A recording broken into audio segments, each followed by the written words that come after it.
محمود غزنوی نے اپنے باپ کی طرح 2 رکعت نفل پڑھے اور خدا کے حضور گڑ گڑایا، خدائے بزرگ و برتر، اگر میرا فیصلہ غلط ہے تو مجھے ابھی اس دنیا سے اٹھا لے، اگر تیرے حضور نیت پرکھی جاتی ہے تو میری نیت دیکھ، مجھے دنیا کے جاہ و جلال کی خواہش نہیں۔ اے میرے اللہ، میرے دل میں سلطانی کی ہوس نہیں، میں تیرے نام کو ہندوستان کے بت خانوں تک پہنچانا چاہتا ہوں۔ وہاں اسلام کی شمع جو محمد بن قاسم نے جلائی تھی وہ بجھ رہی ہے، میں اس شمع کو اپنے لہو سے روشن کرنا چاہتا ہوں۔ اے اللہ، میرے بھائی میرے راستے کی چٹانیں بن گئے ہیں، مجھے ہمت عطا فرما کہ ان چٹانوں کو روند کر اپنی منزل کی طرف نکل جاؤں۔ اس نے سالاروں، کمانداروں اور عہدیداروں کو بلا کر کہا، آج 2 بھائی دشمن بن کر ایک دوسرے کے سامنے آئے ہیں۔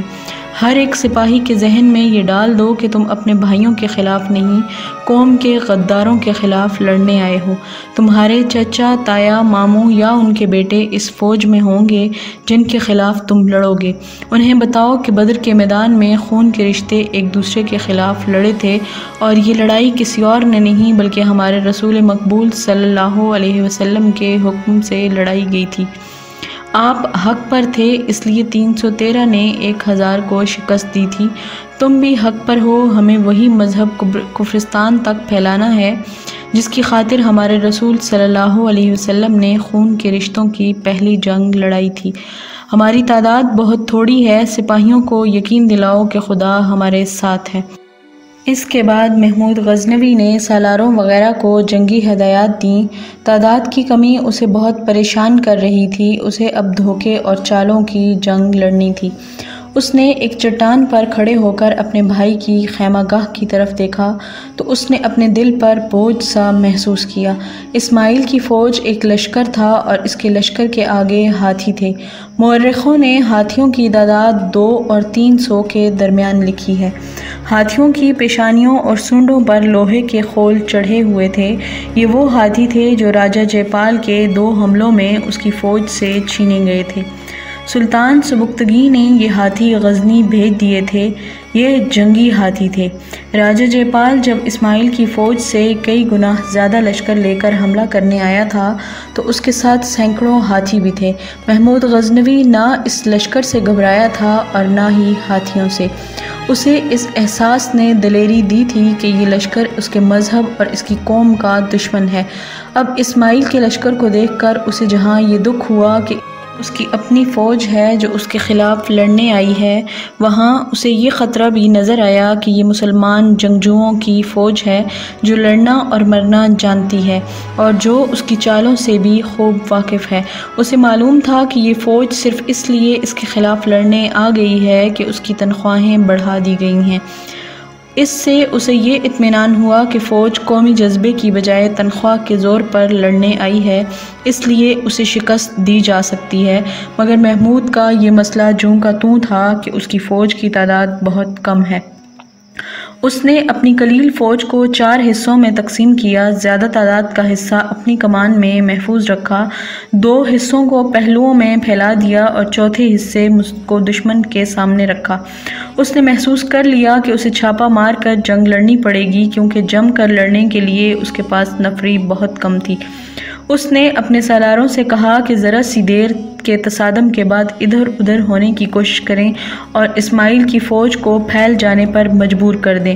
اس علاقے میں چٹانیں بھی تھیں۔ محمود نے ان سے فائدہ اٹھانے کے لیے سالاروں اور کمانداروں کو یہ چال بتائی کہ وہ دشمن کو اس طرح بکھیریں کہ ان کے جیش اور دستے چٹانوں کے درمیان بھی چلے جائیں اور ان کے درمیان چٹانیں آ جائیں۔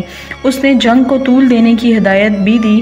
شب خون مارنے کے لیے حالات سازگار نہیں تھے کیونکہ دونوں طرف کی فوجیں دراصل ایک ہی فوج تھی، شب خون مارنے کی مہارت رکھتی تھیں، انہیں شب خون سے بچاؤ کے طریقے بھی آتے تھے۔ مثلاً رات کو دونوں طرف کی خیمہ گاہوں کے اندر بھی اور باہر دور دور تک بڑی بڑی مشعلیں جلا کر جگہ جگہ رکھ دی گئی تھیں۔ اس کے علاوہ تیر انداز گھوڑ سوار خیمہ گاہوں کے ارد گرد گھوم پھر رہے تھے۔ محمود غزنوی خیمے سے نکلنے لگا تو اس کی ماں آ گئی۔ محمود دوڑ کر اس کے قدموں میں گر پڑا اور زاروں قطار رونے لگا۔ ماں نے اسے اٹھا کر گلے سے لگا لیا۔ محمود نے رندھائی ہوئی آواز میں کہا، میری عظیم ماں، میرے باپ کی روح مجھ پر لعنت تو نہیں بھیجے گی؟ یہ پہلی لڑائی ہے جو میں ان کے بغیر لڑ رہا ہوں، اور وہ بھی اپنے بھائی کے خلاف۔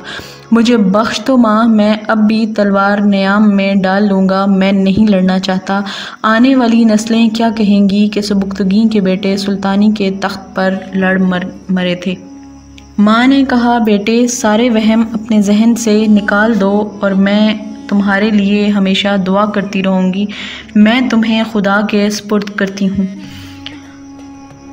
حملے میں پہل اسماعیل نے کی۔ اس نے تعداد کی افراد کے بلبوتے پر یلغار کے انداز سے سامنے کا حملہ کیا۔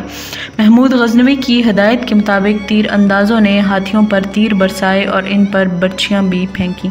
دشمن کو ہاتھیوں پر بہت بھروسہ تھا، لیکن اس کے سالاروں کو اندازہ نہیں تھا کہ ہاتھی اپنی دہشت، طاقت اور جسامت کے باوجود کچھ کمزوریوں کا حامل بھی ہوتا ہے۔ محمود نے اسی لیے ہاتھیوں کو زخمی کرنے کو کہا تھا۔ ان میں سے جو ہاتھی زخمی ہوئے وہ اپنی فوج کے لیے مصیبت بن گئے۔ ان کی چنگاڑ سے گھوڑے بھی بدکنے لگے۔ محمود غزنوی بلندی سے دیکھ رہا تھا۔ اس کے سپاہیوں نے بیشتر ہاتھیوں کو بیکار کر دیا تھا، مگر یہ کافی نہیں تھا۔ اسماعیل کے حملہ آور دستوں نے ہاتھیوں کے نقصان کی پرواہ نہ کی۔ ان کی یلغار بڑی تیز تھی۔ محمود کی ہدایت کے مطابق اس کے دستے جم کر لڑنے کی بجائے ادھر ادھر ہونے لگے، مگر دشمن کا دباؤ اتنا زیادہ تھا کہ محمود کی چال کامیاب ہوتی نظر نہیں آ رہی تھی۔ محمود غزنوی کو اپنی شکست صاف نظر آ رہی تھی۔ صاف پتہ چلتا تھا کہ اسے پسپائی بچا سکتی ہے یا پھر کوئی معجزہ۔ اسماعیل نے حکم دے دیا تھا کہ محمود کو زندہ پکڑو۔ دونوں طرف تکبیر کے نعرے گونج رہے تھے اور دونوں طرف ایک ہی جیسے پرچم پھڑ پھڑا رہے تھے۔ محمود کے دستوں کے نعرے دبتے جا رہے تھے۔ ان کی یہ چال کہ وہ ادھر ادھر ہو کر دشمن کو بکھیر دیں گے ناکام ہو گئی تھی۔ وہ اب جم کر لڑ رہے تھے۔ مورخوں کے مطابق یہ معرکہ بہت ہی خون ریز تھا۔ دونوں فوجیں قہر اور غضب سے لڑ رہی تھیں، مگر محمود غزنوی کے دستوں کا بہت جلدی ختم ہو جانا یقینی تھا۔ اپنے ان دستوں کو بچانے کے لیے محمود نے دشمن کے دونوں پہلوؤں پر حملے کرا دیے، لیکن اس انداز سے کہ دستے حملہ کر کے دائیں اور بائیں کو نکلنے کی کوشش کریں۔ یہ چال اس لحاظ سے کامیاب رہی کہ اسماعیل کی فوج پہلوؤں کی طرف پھیلنے لگی۔ محمود کے دستوں نے یہی طریقہ اختیار کر لیا کہ وہ گھوم پھر کر حملہ کرتے اور پہلوؤں کی طرف نکل جاتے۔ محمود نے اپنے ان دستوں کے لیے جو آمنے سامنے کے تصادم میں الجھ گئے تھے یہ حکم دیا کہ وہ پیچھے ہٹنے کی کوشش کریں۔ اس کوشش میں ان کا مزید نقصان ہوا، لیکن جو عسکری نکل سکتے تھے وہ نکل آئے۔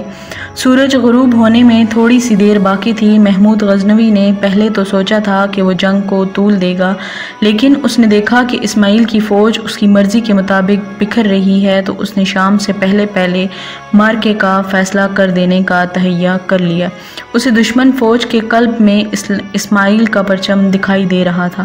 اس نے تیر اندازوں کو میدان جنگ کے ارد گرد چٹانوں پر بھیج دیا اور اپنے محفوظہ کو حملے کی تیاری کا حکم دیا۔ محمود غزنوی نے اپنی جان اور فوج کا باقی حصہ داؤ پر لگا دیا۔ یہ تازہ دم دستہ تھا اور اس دستے کی قیادت خود محمود غزنوی کر رہا تھا۔ ان دستوں میں زیادہ تر سوار تھے۔ محمود نے اپنے تیر انداز دستوں کو یہ ہدایت دی تھی کہ دشمن اگر بکھر کر چٹانوں کے قریب جائے تو وہ تیر برسائیں۔ محمود کے اس حملے کی ترتیب بھی تیر جیسی ہی تھی۔ اسماعیل کے قلب کے دستے دن بھر کی لڑائی کے تھکے ہوئے تھے۔ محمود کا محفوظہ تازہ دم تھا۔